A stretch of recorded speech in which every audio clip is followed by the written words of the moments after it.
ఏమిటిది? Cinema title గా ఉందని అనుకోకండి. రాజకీయాల్లో ట్విస్టులు అలాగే ఉంటాయి.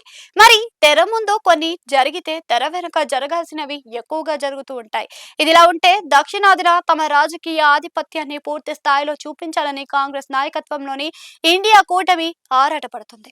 ఉత్తరాదిలో బీజేపీ హవా తగ్గుతుండడంతో దక్షిణాదిన పూర్తిగా తమ సొంతం చేసుకోని ఉత్తరాది మీద కూడా పట్టు సాధించాలని ఇండియా బ్లాక్ అయితే వ్యూహ రచన చేస్తుంది. ఈ క్రమంలో ఏపీ వైపు ఫుల్ ఫోకస్ పెడుతున్నారు అని అంటున్నారు. ఏపీలో చూస్తే రాజకీయం పూర్తి స్పష్టతగా ఉంది. బీజేపీతో జనసేన, టీడీపీ కలిసి ప్రయాణం చేస్తున్నాయి. 2029 ఎన్నికల్లోనూ మూడు పార్టీలు ఎన్డీఏ కూటమిగానే వస్తాయని అంటున్నారు. ఈ విషయంలో బీజేపీ కూడా జాగ్రత్తగానే ఉంటుంది. టీడీపీ అలాగే జనసేన 2019 నాటి అనుభవాలను దృష్టిలో ఉంచుకొని కూటమిని బలోపేతం చేసే విధంగానే వ్యవహరిస్తున్నాయి. దీంతో ఏపీలో ఇండియా కూటమిని పాగా వేయాలి అంటే జగన్ కి చలమి అనివార్యంగా కనిపిస్తుంది అన్న విశ్లేషణలు కూడా ఉన్నాయి.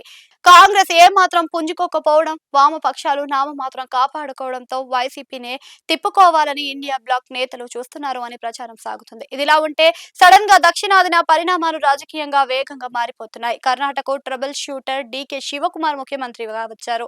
ఆయనకు ఏకంగా వైఎస్ఆర్ కుటుంబంతో సన్నిహిత సంబంధాలు ఉన్నాయి. అంతేకాదు జగన్ తోనూ మంచి పరిచయాలు ఉన్నాయని చెబుతున్నారు. జగన్ ప్రస్తుతం ఉంటుంది కూడా బెంగళూరులోని అన్నది కూడా గుర్తు చేసుకోవాలని చెబుతున్నారు. ఇక తమిళనాడుకు కొత్తగా ముఖ్యమంత్రి అయిన విజయ్ తోనూ జగన్ గుడ్ రిలేషన్షిప్స్ ను మెయింటైన్ చేస్తున్నారు. తాజాగా జూన్ 22న విజయ్ బర్త్డే వస్తే జగన్ గ్రీట్ చేస్తూ ట్విట్టర్ ఖాతా ద్వారా ట్వీట్ చేశారు. అంతకు ముందు కూడా చెన్నైలో ఒక వివాహ వేడుకలో ఇద్దరు కలుసుకుని ముచ్చటించుకున్నారు. అంతేకాదు విజయ్ గెలిచాక జగన్ ఆయనకు అభినందనలు తెలిపారు.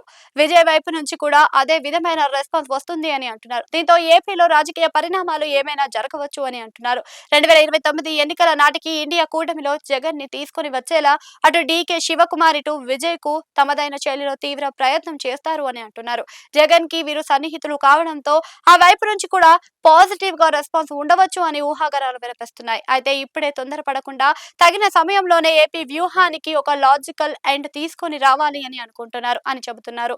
ఇక 2029 ఎన్నికల నాటికి ఎన్డీఏ కూటమి గ్రాఫ్ బాగా తగ్గుతుందని ఇండియా బ్లాక్ నేతలు అంచనా వేస్తున్నారు. సౌత్ పార్ట్ అంతా తమ పాకెట్ లో వేసుకుంటే నార్త్ లో కూడా సగానికి సగమైన సీట్లు గుంజుకుంటే కేంద్రంలో ఈజీగా ప్రభుత్వం ఏర్పాటు చేయవచ్చు అన్నది ఇండియా బ్లాక్ పక్కా ప్లాన్ గా ఉంది. దానికి ఏపీ ఇప్పుడు అతిపెద్ద కీలకమైన పరిణామం కాబోతుందని అంటున్నారు.